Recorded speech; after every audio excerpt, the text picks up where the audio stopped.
Yes, 1 year ago. I wish we had the other one. I was like, Shasky, forget Sam Darnold. What do you think about Christian McCaffrey? Because he was a lost puppy in Carolina.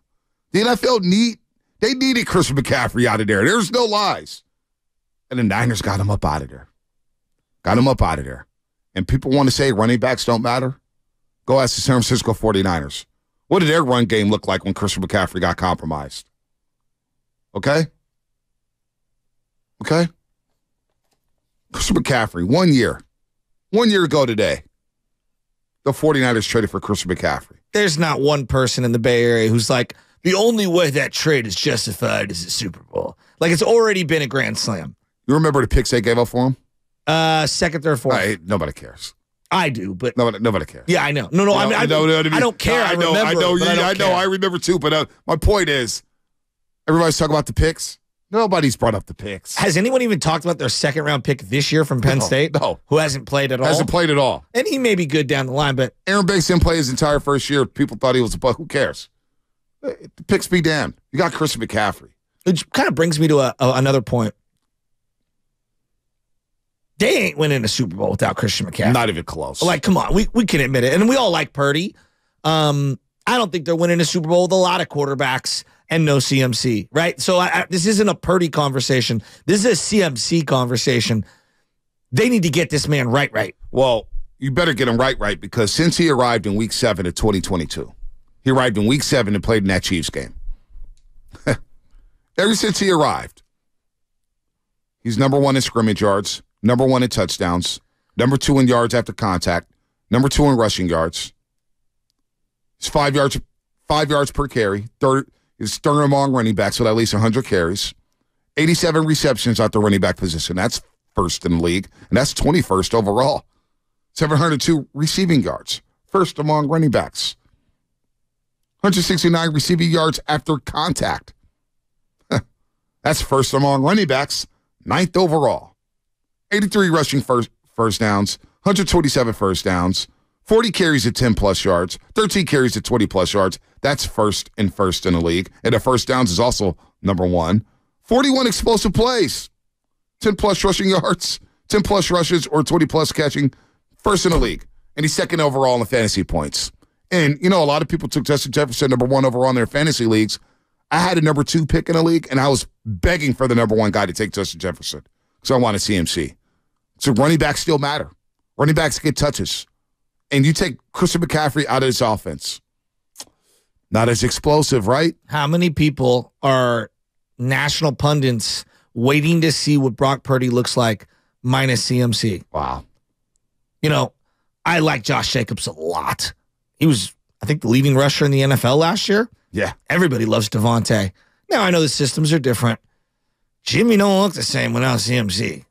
Not even close. I mean, there was an argument last year you and I were having where I thought Jimmy looked the best of his entire career with CMC. With CMC. The offense is trending up.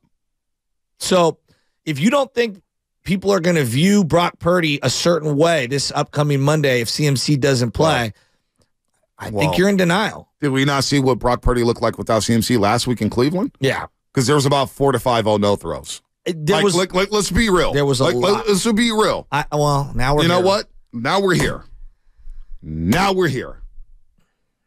Do not let Brock Purdy struggle on Monday Night Football against Kirk Cousins. Why is that? This is a must-win for Brock Purdy.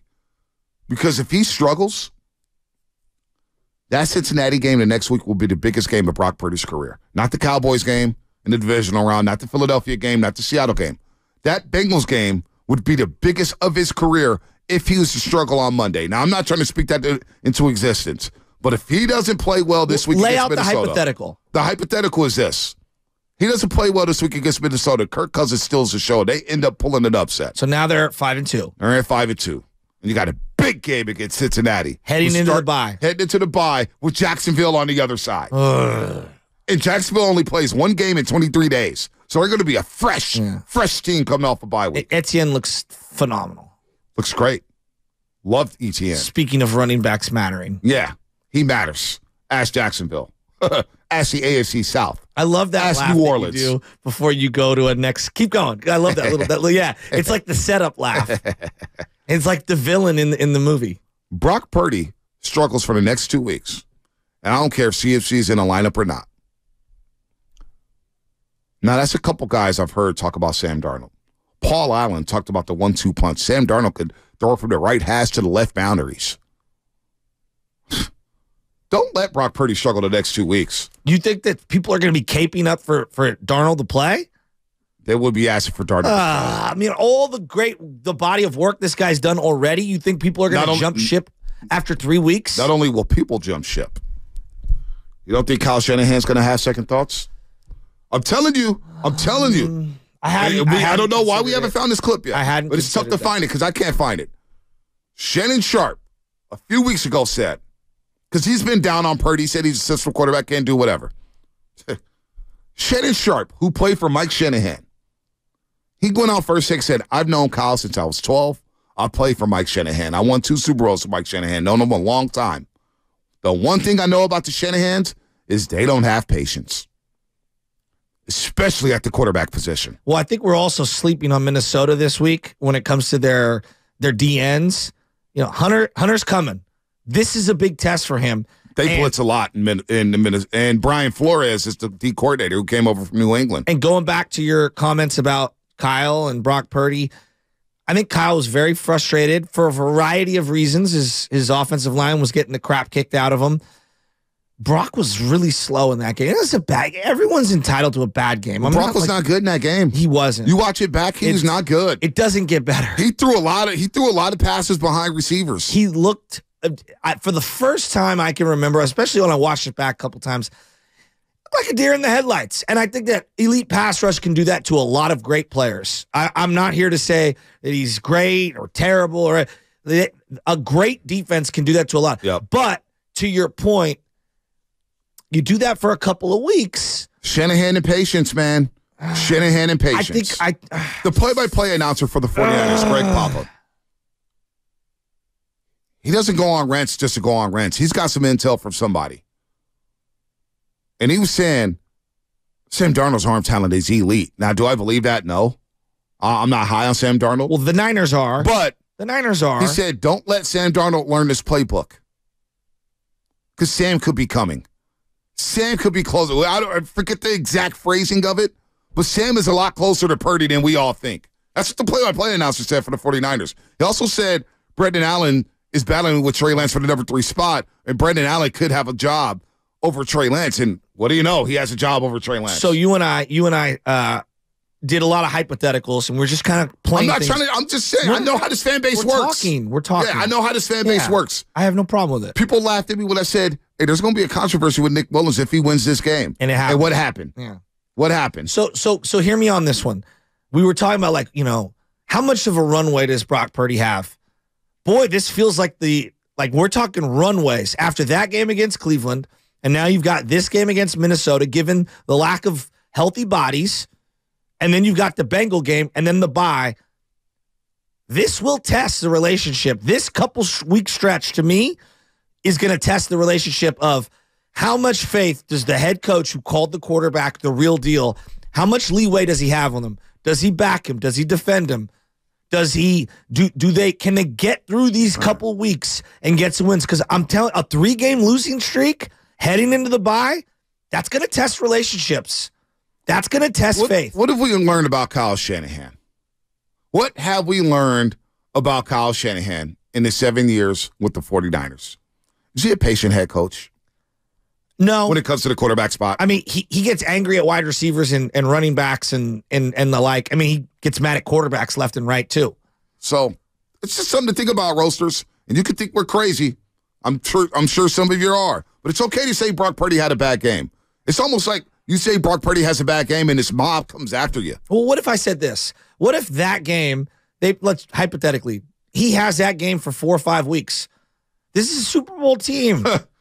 And just a week ago, 2 weeks ago, I'm like, dude, the guy is the franchise quarterback. And I believe that. But I can understand the tension that's going to happen in-house. Like, hey, he hasn't even played 17 full games. I can understand the pessimist out there making that argument. And if they believe that Sam Darnold is good, I don't know, man. I feel like we're getting a little ahead of ourselves, but we are getting ahead of ourselves. I'm just saying, these are some very important games for Brock Purdy. Very important games for Brock Purdy. He's not a finished product yet. I don't think he's going to turn into a pumpkin and just become Nick Mullins or C.J. Beathard. No, I don't believe that. We all agree that the road traveled is harder without CMC. But you guys, and you brought this up earlier, and I was like, you're absolutely insane to want to see Brock Purdy without Christian McCaffrey. But a lot of fans want to see that for some reason. Well, now you got a whole week to game plan. And you have the understanding, you go into it. It's not like you lose a mid-game and the weather is a factor. I know you don't want to hear it, but the weather's a factor. And your offensive line got their ass kicked. They did. I mean, let's just call it what it is. So I do want to see what they look like. Is Brian Flores a good defensive coordinator? Yes. That's one thing he did very well in Miami. Has Shanahan been patient with quarterbacks?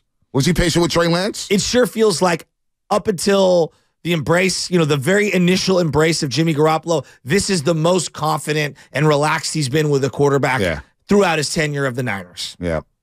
Yep. So, look, man, we could be weird fans all you want. We're 49er fans. We understand the business. One thing, I've sat in the stands, and I've heard fans chant for crummy backup quarterbacks. David Carr, Ken Dorsey, Tim Rattay, Sean Hill, Troy Smith, Nick Mullins. I've heard it all. So if you don't think how many times did Jimmy Garoppolo look like he didn't see the field and people stood up and said, take him out of the game? Right. So we'll see. These are some big games for Brock Purdy coming up. I know Shanahan. I know this roster. I can't believe we went from what I saw with Brock Purdy against Dallas to one bad week. I'm not saying you, but in general, one bad week. And now in my head, I'm thinking, Darnold, are we sure that book is closed?